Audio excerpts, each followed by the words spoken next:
I gave a ride to an Apache widow, and by law, I became the man she must marry and stay with forever. The sun had just risen, spilling soft orange light across the dusty plains. The road ahead seemed endless, stretching straight into the horizon with nothing but sand, rocks, and occasional cacti on either side. John liked the silence and solitude of these drives. It gave him time to think, to feel a freedom he rarely experienced in the city. Life back home was full of noise, responsibilities, and the constant pressure of deadlines. Out here it was only him, the car, and the open road. John had been driving for hours, listening to the faint hum of the engine and the occasional song playing on the radio. He noticed how the desert seemed to have its own rhythm. Birds flitted across the dry brush, lizards scurried under the rocks, and a lone hawk circled high above. But as the miles passed, he realized he had been driving almost blindly, lost in his own thoughts. Suddenly, something on the side of the road caught his attention. A woman was standing there, looking small and vulnerable against the vastness of the desert. She was dressed in simple clothing, a long skirt and a worn jacket, and clutched a bag tightly in her hand. Her dark hair was pulled back, and her face was pale and tense. John slowed down and instinctively pulled over. He wasn't sure why, but he felt a strong urge to help her. "Do you need a ride?" he called gently as he rolled down his window. The woman hesitated, her eyes scanning the road behind him, then back at him.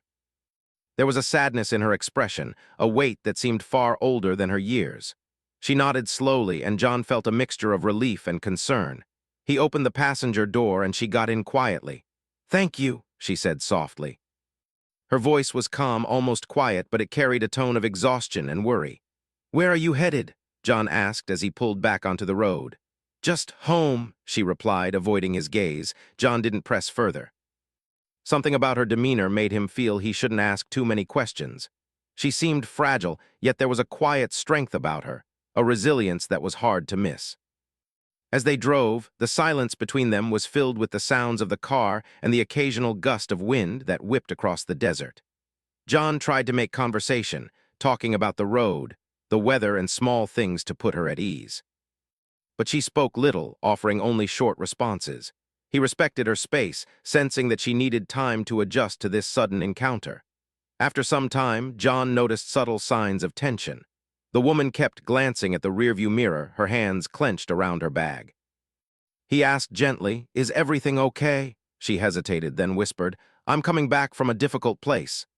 John didn't push. He understood that whatever she had experienced was private and likely painful. Instead, he focused on driving carefully, keeping his eyes on the road while occasionally checking on her. The desert could be unforgiving, and he didn't want anything to go wrong on this stretch of highway. As they approached the reservation boundary, the road became less maintained, the asphalt cracking under the heat. Suddenly, he noticed a group of elders standing ahead, their expressions serious and watchful. The car slowed instinctively as he approached. The woman stiffened, and John realized that something important was about to happen. The elders motioned for him to stop. John rolled the window down, feeling a mixture of curiosity and unease. They didn't speak immediately, just studied him and the woman. There was a weight in their gaze, a sense of tradition and authority that John could not ignore. One of the elders finally stepped forward. He was tall and sturdy, with deep lines etched into his face from years of experience and responsibility. "You have given a ride to our widow," he said solemnly. "Do you understand what this means?" John blinked, caught off guard. I just offered her a ride. I didn't mean anything more than helping someone in need." The elder's eyes did not waver. "By our law, your act of kindness binds you. She is a widow, and now you are the man who must take responsibility for her." John's stomach sank. He laughed nervously, thinking this must be a joke or a misunderstanding. "Wait, what? Are you serious?" The woman looked away, her hands tightening on her bag. She didn't speak, but her silence spoke volumes. John could sense the tension in the air, the weight of a tradition he had never known existed. "You must understand," another elder said. "This is not a matter of choice. Our customs are old. They protect our people. By helping her in her time of need, you have accepted a responsibility that cannot be broken." John tried to reason with them. "But I don't know her. I can't just marry someone I've just met." The elders remained firm. Their expressions were unyielding. The woman, too, seemed caught between fear and resignation. John felt a mix of anger, confusion, and disbelief. How could a simple act of kindness turn into something so binding and permanent? He looked at the woman, hoping for some sign that she would speak, that she would explain. But she remained silent, staring out the window at the desert passing by. Her grief was evident, and John began to understand that this was not just about law, it was about culture, respect, and survival. The air felt heavy. The desert, which had seemed so peaceful moments ago, now seemed vast and intimidating. John realized that he could not simply drive away. Whatever he did next would shape both their lives forever. The elders explained the formalities, the steps required to fulfill the obligation. John listened carefully, trying to grasp the reality of the situation. He was in a place where the rules of his own life did not apply. He was now bound by a law older than he could imagine, one that demanded respect, honor, and commitment. As the conversation ended, John felt a deep sense of responsibility settle over him. The woman looked at him for the first time in a long moment, her eyes filled with a mixture of sorrow and trust. He realized that she had no choice in this matter either. She was bound by tradition, by a system that protected her, even if it seemed strict and unfair to an outsider. John took a deep breath and nodded slowly. He didn't fully understand what the future would hold, but he knew that running away was not an option. For the first time, he felt the weight of his own actions. The simple decision to stop and help someone had changed the course of his life forever. As they continued down the road toward the heart of the reservation, John couldn't help but think about the strange twists of fate. He had always believed that life was predictable, that good deeds led to quiet satisfaction. Now, he faced a reality where kindness brought obligations, responsibilities, and a future he had never imagined. The sun climbed higher in the sky, casting long shadows across the desert. The road ahead was uncertain, but John felt a strange sense of purpose emerging. He would have to navigate this new life with care, respect, and courage. And somewhere deep inside, he wondered if this unexpected journey might lead to something more than he could yet comprehend. By the time they reached the outskirts of the main settlement, the silence between them had changed. It was no longer just awkward or tense. There was an understanding forming, a quiet acknowledgement of the bond that had begun, however unwillingly. John glanced at her once more and saw a flicker of hope behind the sadness in her eyes. He didn't know what the future held, but he knew one thing. Life had just handed him a responsibility he could never walk away from. And with that realization, the first chapter of this extraordinary journey had begun. John could hardly believe what was happening. Just a few hours ago, he had been driving along a quiet desert highway, enjoying the peace and solitude that came with being alone on the open road. Now, he was faced with a situation he could never have imagined. What had seemed like a simple act of kindness, a ride given to a stranded woman, had transformed into something far more complicated, something permanent. The elders had explained the law again, slowly, carefully, making sure he understood. According to tradition, a widow traveling alone could not be left unprotected. Anyone who helped her during such a vulnerable time was considered responsible for her well-being. That responsibility was not temporary. It was binding for life. By giving her a ride, John had unknowingly agreed to be her protector and effectively her husband. John sat in the passenger seat, gripping the edge of his jacket tightly, trying to process the information. He had never encountered anything like this. In his world, kindness came with no strings attached. But here, on the Apache reservation, centuries-old traditions governed every action, and they carried the weight of law. The woman beside him remained quiet, her gaze fixed out the window. John could sense her discomfort and shame. He knew that this was not easy for her either. She had been forced into circumstances she could not control, just as he had. The silence between them was heavy, filled with unspoken questions, fears, and uncertainties. "What am I supposed to do?" John asked, finally breaking the silence. His voice was low, tinged with frustration and disbelief. "I can't just marry someone I barely know. It's not something I agreed to. I just helped you because it seemed like the right thing to do." The woman finally turned to him, her dark eyes calm but serious. "It's not just your choice," she said softly. "And it's not mine either. It's the way it has always been. This is how we protect each other. You helped me when I had no one. Now we both must honor that." John felt a shiver run down his spine. Her words were simple, but they carried the weight of a tradition he could not ignore. The elders' expectations were clear, and the consequences of refusal were serious. He would be seen as disrespectful, dishonorable, and could face permanent estrangement from the community. As they drove deeper into the reservation, John's mind raced. He tried to imagine how his life would change. He had always lived independently, free to make his own choices. Now he was being told that his freedom had limits he could not control. He would be tied to this woman, to a life he had never planned, and to customs he barely understood. The elders met them again at the main settlement. This time, the ceremony of acknowledgement began. It was not a wedding in the way John had pictured in movies or books. There were no flowers, no celebration, no music. It was simple, solemn, and serious. He was asked to sit with the elders while they explained the rules, the responsibilities, and the expectations that came with his new role. "You will protect her," one elder said, looking directly at John. "You will provide for her, defend her, and stand by her. Your actions will reflect on both of you. Do you understand?" John nodded, though he wasn't sure he fully understood.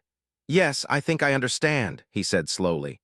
"And you," the elder continued, turning to the widow, "will honor him, trust him, and work with him. You are not alone anymore." The woman lowered her head, silent. John could sense her relief mingled with sadness. She had lost her husband, and now she had been thrust into a new life with a stranger. Both of them were bound by law, tradition, and circumstance, and yet neither had fully agreed to it. Over the next few days, John tried to settle into this new reality. The woman showed him her home, simple and modest, with walls made of sun-baked adobe and furniture worn but clean. The air smelled faintly of sage and earth, a reminder of the land they now lived on. John felt out of place. Every step he took, every word he spoke was cautious.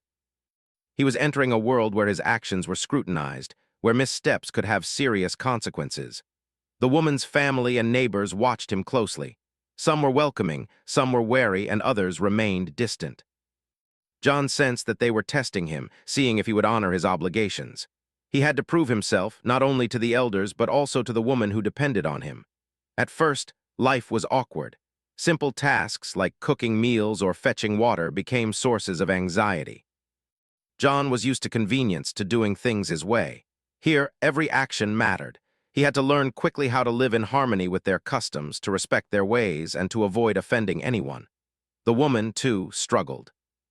She had lived alone for a long time, learning to manage her grief and responsibilities without help. Now she had to share her space and her life with someone she barely knew. Trust had to be built slowly, cautiously, step by step. Despite the difficulties, John began to notice small moments of connection. A shared meal, a conversation about the land, a laugh over a minor mistake. These moments were fleeting but significant. They reminded him that this was not just a law or obligation. It was a chance to learn, to grow, and perhaps, in time, to form a genuine bond. One afternoon, as they worked together to repair a small fence around the home, John noticed the woman's strength. She moved with precision and care, handling each task with skill he had not expected. He realized that she was not fragile, not weak. She had endured loss, hardship, and loneliness, and yet she remained resilient. The respect he felt for her grew with each passing day.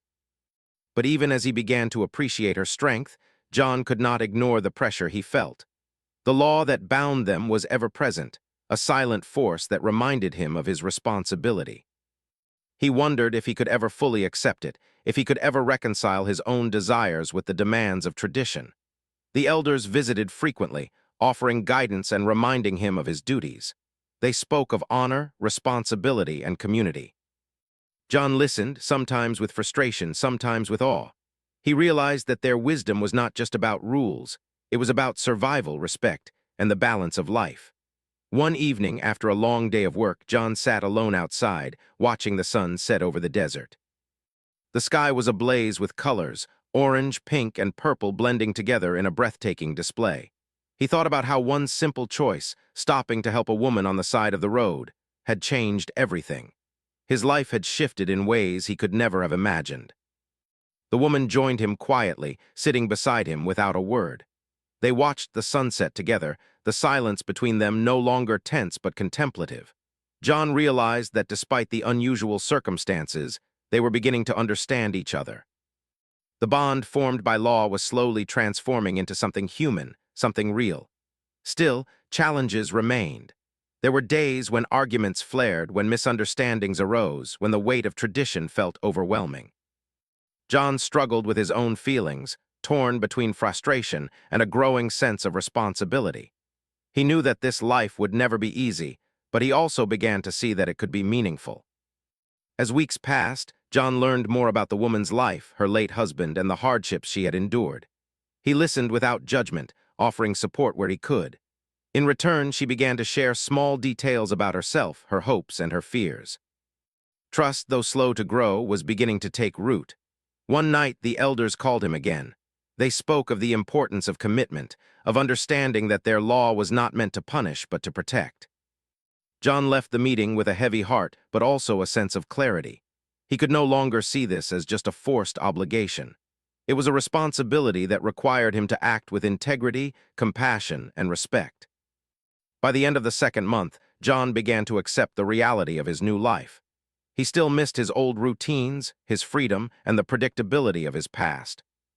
But he also recognized the value of the lessons he was learning, the strength of community, the depth of trust, and the meaning of true responsibility. The woman, too, began to show signs of relief. Though their marriage had started as an obligation, there were moments when she smiled, laughed, or simply shared a quiet conversation. These moments, though rare, were precious. They reminded John that even in circumstances he could not control, connection and understanding were possible. As part 2 drew to a close, John stood at the threshold of a new understanding. He realized that life had placed him here for a reason, challenging him to grow, adapt, and discover depths of character he had never explored. The law that had seemed so restrictive was also a guide, a framework that, if respected, could lead to a life of meaning, honor, and perhaps even unexpected happiness. Life on the reservation had settled into a rhythm, but it was far from easy. John had learned to navigate the daily routines, respecting the traditions and the expectations that came with his new role. Yet, each day carried its own challenges. Simple tasks that had once been automatic, cooking meals, tending the small garden, helping with chores, now required careful attention. Mistakes were not just inconvenient, they could be seen as disrespectful or careless. The woman, whose name was Ayana, had begun to open up in small ways. She shared stories about her late husband, their home, and her life before he passed. Each story revealed her resilience, her intelligence, and her deep connection to her culture. John listened, sometimes in awe, sometimes in quiet sadness. He realized that she had endured a life far more difficult than his own, yet she carried herself with quiet strength and dignity. Despite these moments of connection, tension simmered beneath the surface. John struggled with the weight of the law that bound him to Ayana. He was accustomed to freedom, and the constant responsibility felt suffocating.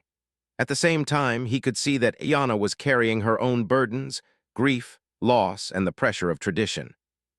Neither of them had chosen this life, yet both were expected to make it work. One afternoon, a situation arose that tested John in a way he had not anticipated. A sudden storm swept across the reservation, bringing heavy rain and strong winds. The adobe home, though sturdy, was not fully prepared for such weather.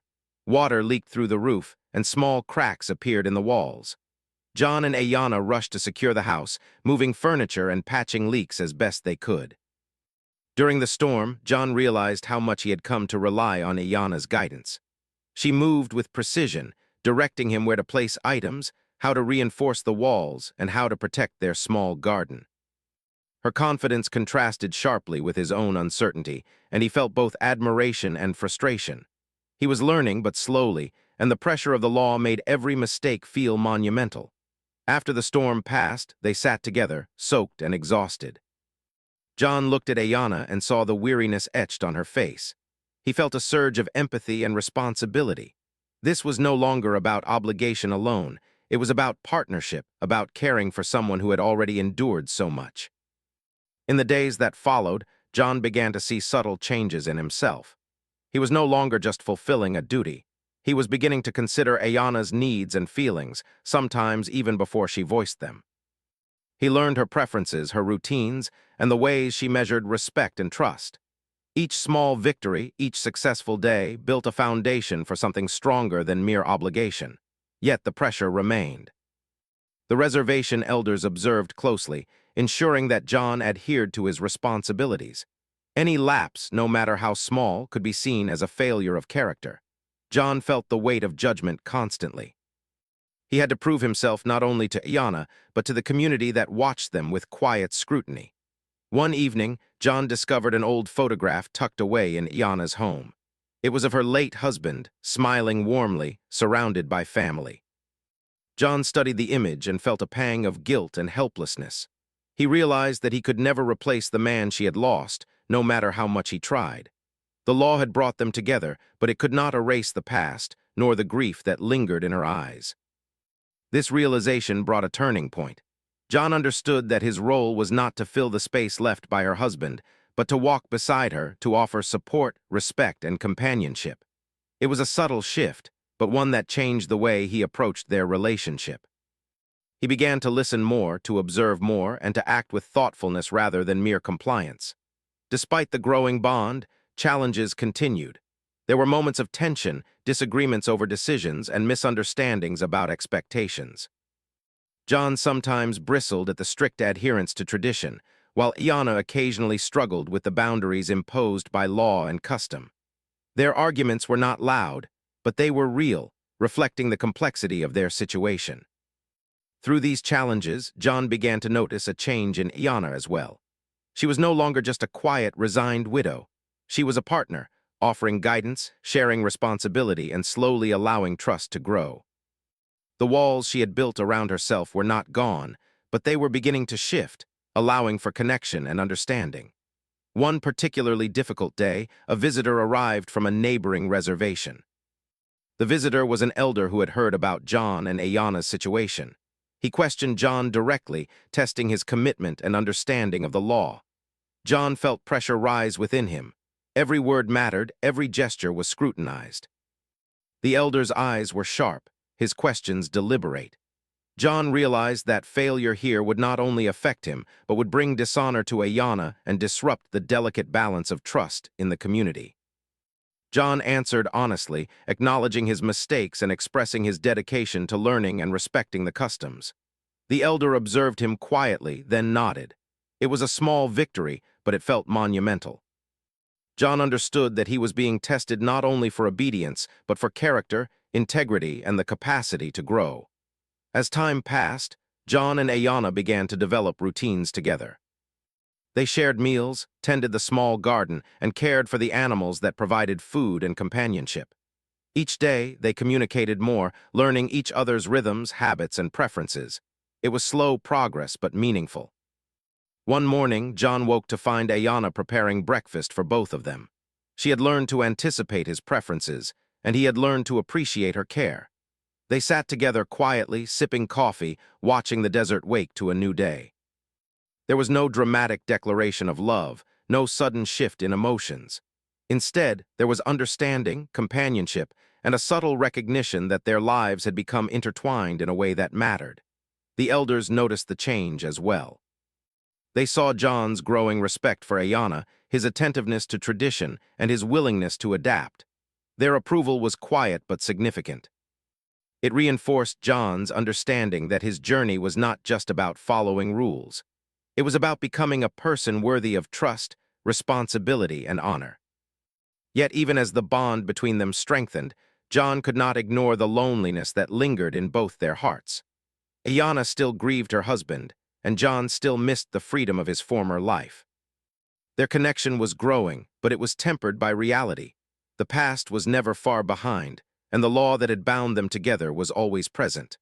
One day, while exploring a nearby canyon, John and Ayana encountered a family in need. A young child had fallen and injured his leg.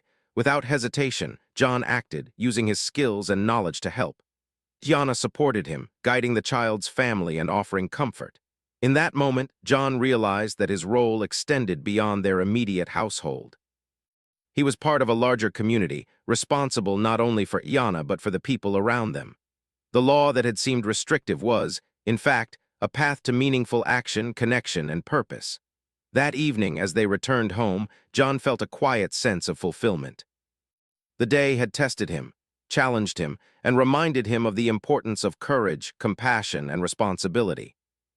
He looked at Ayana, who was smiling softly, and realized that their shared experiences, both difficult and rewarding, were building a foundation for a life that neither of them could have imagined when they first met on the desert road. Over the next weeks, small gestures became more frequent. John would fetch water before she asked, noticing her needs before she voiced them. Ayana would prepare meals or leave small notes of encouragement for him. These actions, though seemingly minor, created a rhythm of care, trust, and mutual respect. Each day reinforced the bond that had begun not through choice, but through law, slowly transforming obligation into connection. The turning point came when John realized he could no longer see Ayana as just the widow he was bound to protect. She was a person, complex, resilient, and remarkable. He began to value her opinions, cherish her presence, and respect her independence. The law had brought them together, but it was their shared experiences, struggles, and triumphs that were shaping their relationship into something deeper. By the end of this part of their story, John and Ayana had faced storms, both literal and metaphorical, tested their patience, challenged their assumptions, and begun to understand each other in ways that transcended obligation. The initial tension of forced marriage had not disappeared, but it had shifted. Respect, trust, and understanding were taking root slowly but surely. John realized that life had handed him an extraordinary lesson. That connection, responsibility, and care could emerge even in circumstances that seemed impossible. Ayana, too, began to see that support, patience, and understanding could transform a relationship born of law into one of mutual respect. Together, they stood at the threshold of a new chapter, ready to face whatever challenges lay ahead, strengthened by the bond that neither had expected but both were beginning to embrace. Time had passed since John first gave Ayana a ride that unknowingly bound them together. Months had turned into a year, and life on the reservation had become familiar in ways John could never have predicted.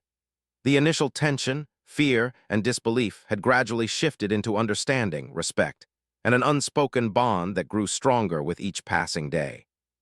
John often reflected on how drastically his life had changed. He had once valued freedom above all else, living by his own rules, moving from one city to another, doing as he pleased. Now he lived in a place where every action mattered, where every word could have weight, and where community and tradition shaped his existence. At first, he had felt trapped by the law that forced him into marriage. But over time, he began to see that this law was more than a rule. It was a path to connection, responsibility, and meaning that he had never experienced before. Ayana had changed too. Though her grief for her late husband never fully disappeared, she had found stability and support in John's presence. She had learned to trust him not only as her protector, but as a companion, someone who would stand by her through challenges and uncertainties.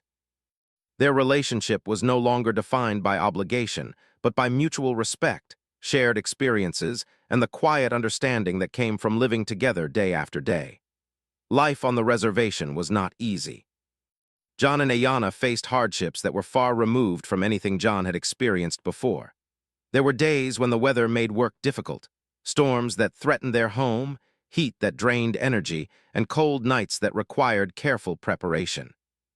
Yet each challenge was met together.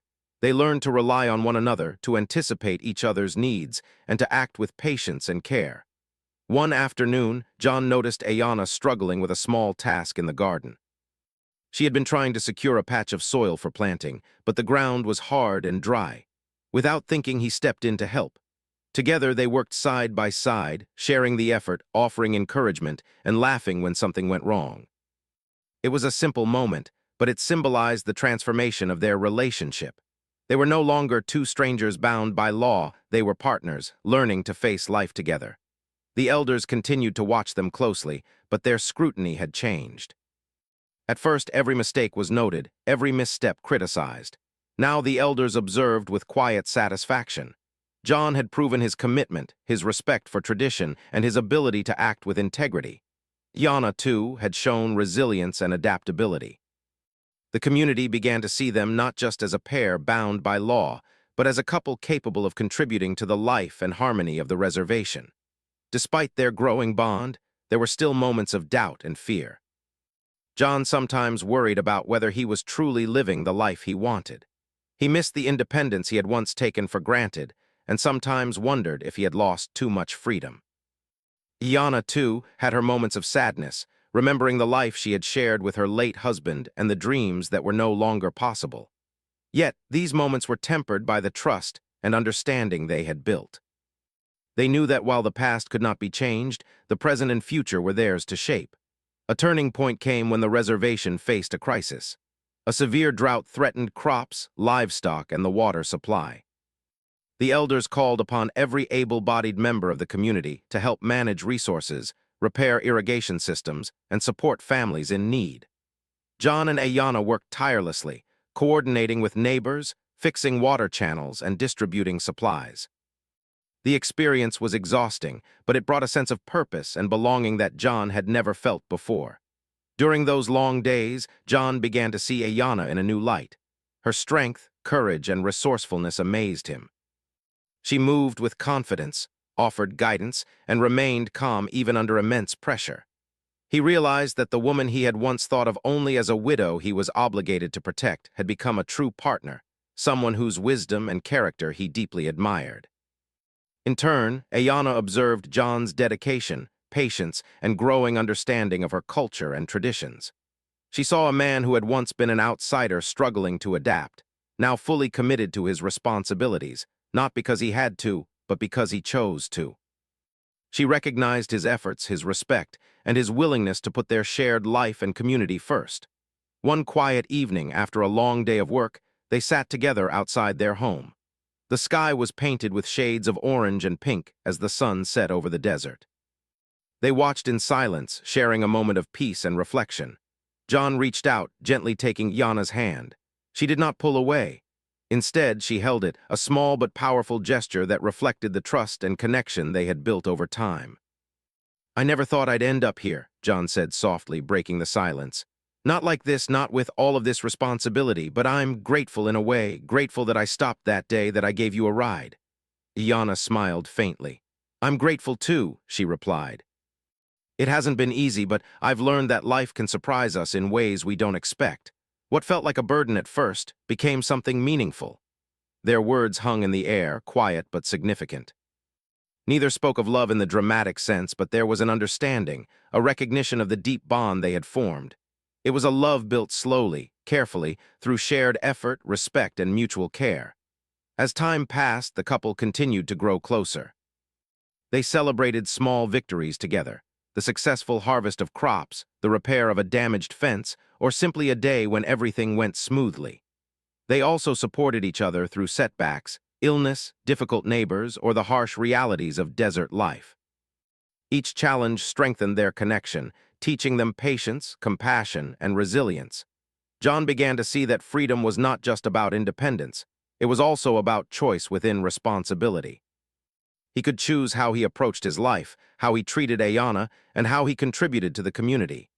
This perspective changed everything. The law that had initially seemed restrictive now felt like a framework for growth, a guide to living a life of purpose and meaning. Ayana, too, discovered new strength within herself. She realized that while she had been bound by grief and tradition, she also had the power to shape her own life. She could honor her late husband's memory while embracing the future she was now building with John. This balance of past and present gave her a sense of peace and agency she had not felt in years. One day, the elders called them for a meeting. They praised John and Ayana for their commitment, their respect for tradition, and their contributions to the community.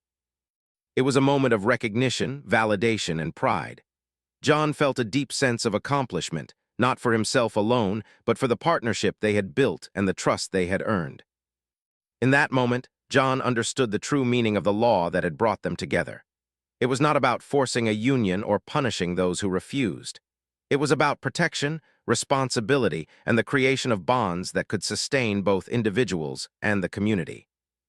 The law had given them structure, but it was their choices, actions, and care that had transformed obligation into something far more valuable. As the years went by, John and Ayana continued to build their life together.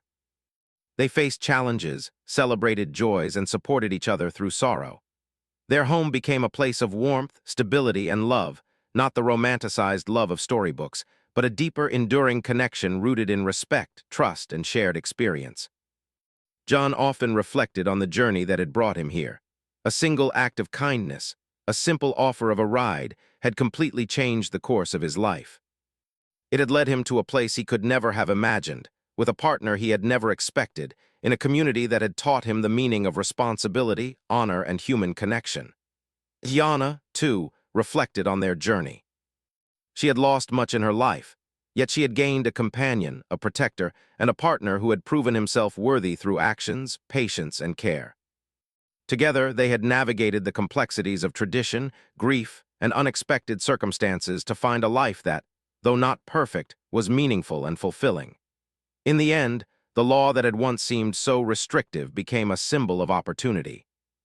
It had forced them together, yes, but it had also created a space for growth, understanding, and connection. What began as an obligation had blossomed into a partnership built on trust, respect, and quiet love. As they sat together one evening, watching the sun set over the desert once more, John and Ayana understood that life had a way of surprising those who least expected it. Their journey had not been easy, but it had been transformative. They had discovered that true connection often comes from the most unexpected circumstances, and that even the most challenging obligations can lead to fulfillment, meaning, and a life shared with someone who becomes more than just a companion, someone who becomes family. And in that quiet desert evening, surrounded by the land that had shaped their lives, John and Yana knew that their story was far from ordinary. It was a story of tradition, resilience, unexpected twists, and the extraordinary bonds that life could create when people dared to care, to respect, and to embrace the journey laid before them.